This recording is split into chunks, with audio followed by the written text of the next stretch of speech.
जी नमस्कार, कैसे हैं आप सभी। एक बार फिर से मैं दीपा चौधरी आपका अपने प्लेटफॉर्म कॉम्पिटेटिव हिंदी क्लासेज में बहुत बहुत स्वागत करती हूं। चलिएगा आज शुरू करते हैं भक्तिकालीन काव्यधारा और भक्तिकाल का ये हमारा क्लास नंबर 3 होगा। अगर क्लास का सीक्वेंस देखा जाए हिंदी साहित्य के अंतर्गत तो ये हमारा 15 नंबर का क्लास होगा।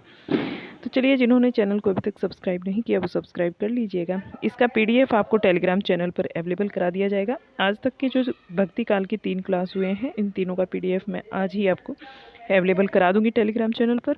उससे जुड़ने के लिए आपको हमारे डिस्क्रिप्शन में लिंक दिया होगा, तो आप वहां से जुड़ सकते हैं और अभी तक के सारे PDF आपको वहां पर मिल जाएंगे। तो चलिएगा, चैनल को सब्सक्राइब कर लीजिए और क्लास में प्रेजेंट होइएगा। भक्तिकालीन काव्यधारा। भक्तिकालीन काव्यधारा जो निर्गुण काव्य है, ये इसको 2 भागों में बांटा गया है। भक्तिकालीन काव्यधारा को 2 भागों में बांटा जाता है। एक है हमारी निर्गुण काव्यधारा, निर्गुण काव्यधारा, और दूसरी सगुण काव्यधारा। निर्गुण काव्यधारा ये संत काव्यधारा और सूफी काव्यधारा 2 भागों में बांटी गई है निर्गुण काव्यधारा को।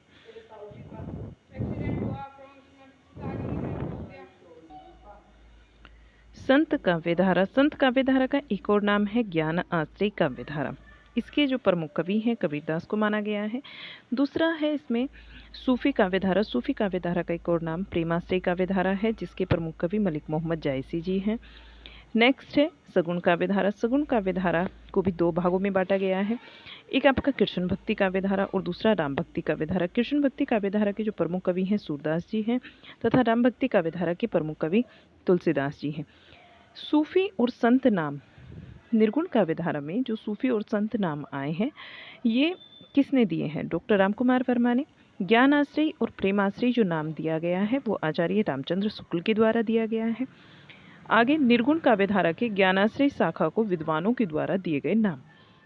ज्ञानाश्रय नाम की बात करें तो आचार्य रामचंद्र शुक्ल जी का दिया हुआ है, और निर्गुण भक्ति की अगर बात करते हैं तो हजारी प्रसाद द्विवेदी जी के द्वारा दिया गया है। संत काव्य का जो नाम है, संत काव्य जो नाम है डॉक्टर रामकुमार वर्मा, गणपति चंद्रगुप्त और परशुराम चतुर्वेदी ने दिया है। नेक्स्ट, संत काव्यधारा के प्रथम कवि कबीरदास जी को संत काव्यधारा का प्रथम कवि आचार्य रामचंद्र शुक्ल, हजारी प्रसाद द्विवेदी तथा रामस्वरूप चतुर्वेदी के द्वारा माना गया है। नामदेव को संत काव्यधारा का जो प्रथम कवि है गणपति चंद्रगुप्त तथा डॉक्टर रामकुमार वर्मा के द्वारा माना गया है। निर्गुण काव्यधारा। निर्गुण काव्यधारा में निराकार ब्रह्मा की उपासना की जाती है, और इसी में हम संत काव्यधारा को देखते हैं तो ईश्वर को निर्गुण निराकार मानकर उसकी उपासना में रचित काव्य निर्गुण भक्ति काव्यधारा के अंतर्गत आता है। आचार्य रामचंद्र शुक्ल ने ज्ञान स्थली तथा रामकुमार वर्मा ने इसे संत काव्य कहा है। नेक्स्ट, संत शब्द के विषय में जो विद्वानों के मत हैं इन्हें भी देखना जरूरी है। संत का मतलब बताया गया है सज्जन। डॉक्टर पीताम्बर दत्त बड़तवाल ने संत शब्द के अर्थ को शांत माना है। परशुराम चतुर्वेदी ने संत का अर्थ शांत यानी सत्यता की खोज करने वाला माना है। कालिदास के अनुसार संत वह है जो सत्य खंड से परिचित हो, जीवन की अनुसंधानशाला का शोध करके सत्य को समाज में प्रेषित करने वाला है, वही संत है। नेक्स्ट पॉइंट आता है निर्गुण संत काव्यधारा की भावगत विशेषताएं। जो भावगत विशेषताएं हैं निर्गुण संत काव्यधारा की, अनिश्चित दार्शनिक आधार है, अद्वैतवाद है, निर्गुण ब्रह्मा की उपासना, ये कबीर के द्वारा है और कबीर ने माना है निर्गुण ब्रह्मा की उपासना, और गुरु को महत्व इसमें दिया गया है। बाह्य आडंबरों का खंडन किया गया है, जैसे इसमें एक पंक्ति भी ली गई है यहाँ कबीरदास जी की, पहान पूजे हरि मिले तो मैं पूजूं पहाड़, ये कबीरदास जी की पंक्ति है। रहस्यवाद, सूफी और शास्त्रों का विरोध इसमें किया गया है। शास्त्रों के विरोध में पंक्ति है कि पोथी पढ़ पढ़ जगमया। ठीक है, बाद में आप पूरी पंक्ति को पढ़ेंगे, अभी फॉर एग्जाम्पल आपको इतनी दी गई है।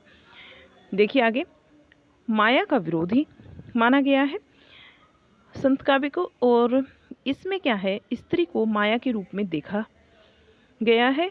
गृहस्थ के प्रति आदर का भाव है। योग साधना द्वारा शरीर शुद्धि पर बल दिया गया है। एकेश्वरवाद इसमें है और अस्पृश्यता का विरोध किया गया है। अब लास्ट पॉइंट है आज का, शिल्पगत विशेषताएं। देखिएगा, भक्ति काल में देवी देवताओं की मूर्तियों को मंदिर में स्थापित किया गया। भक्ति काल में जो परंपरा ने चित्रकला, शिल्पकला, स्थापत्य कला के जरिए अभिव्यक्ति की प्रेरणा दी। भक्ति काल के कवियों ने छंद, अलंकरण और भाषा के स्तर पर हिंदी साहित्य को नया योगदान दिया। भक्ति काल के कवियों ने समाज की कुप्रथाओं को दूर करने का प्रयास किया है।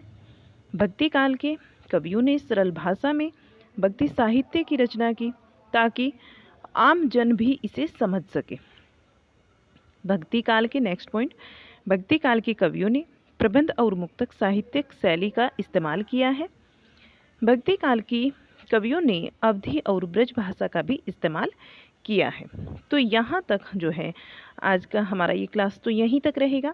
फिर कल जो है हम संत काव्यधारा के प्रमुख कवि पढ़ेंगे, जैसे आपका कबीरदास हुआ, रैदास जी हैं, ये सब आपको कल से स्टार्ट हो गए, यानी कि नेक्स्ट क्लास में हम इसको करेंगे। और ये पीडीएफ अभी तक के भक्ति काल का पूरा एक पीडीएफ मिलेगा तीनों क्लास का आपको, वो आज ही टेलीग्राम पर अवेलेबल करा दिया जाएगा।